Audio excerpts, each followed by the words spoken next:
Hi, I'm Ellie Frost. I'm 18 years old from Hardwick, Massachusetts in Central Mass.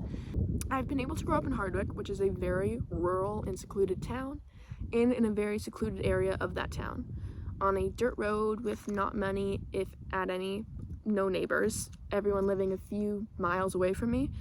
It's been very nice, and I'm extremely grateful to have grown up in an environment where I could interact with nature in such a raw and authentic way.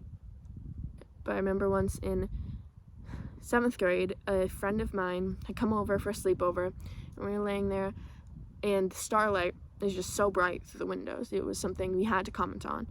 And that comment on nature started us talking about how little snow we had gotten that year. It was one of those years of Massachusetts where we had not, right before COVID, where we had not gotten snow until maybe late December or middle December, and none of it had stuck to the ground. It was melting, it was raining, it was not, or as we were saying it, the snow just wouldn't stick. And it was just so uneasy to be in a place that just didn't feel like the place we'd grown up.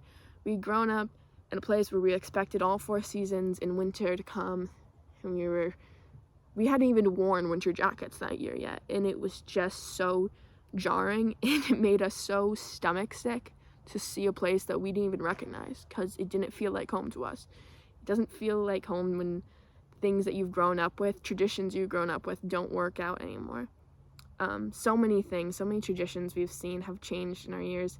Most notably right now is the maple syrup season has gotten so much shorter, or so much more unpredictable and unreliable, because the trees are unthawing sooner, and so their syrup isn't getting flown into buckets anymore. It's getting used for their saplings and for their blossoms.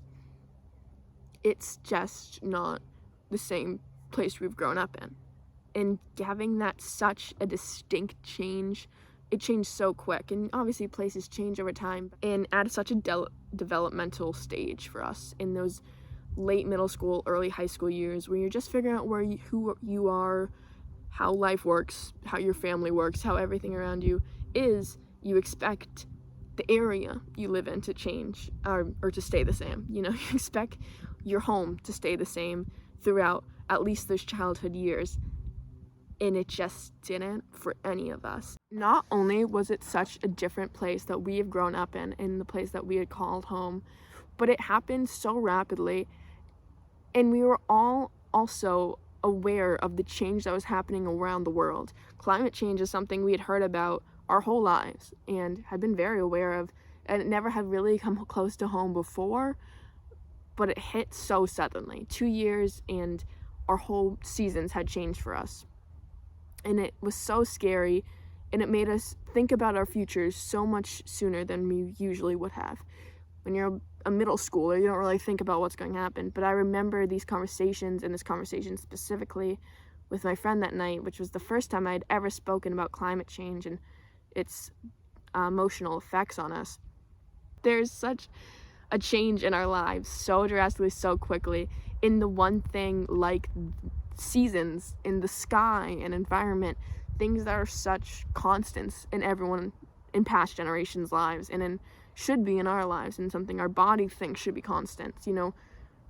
If we live in one place, we expect it to stay the same, to have the same seasons, but it just hasn't been stable for almost all of our lives. So the idea of the future is extremely unstable to all of us, and this is something I've really noticed just when talking to peers. There's just such an underlining of uncertainty of anything.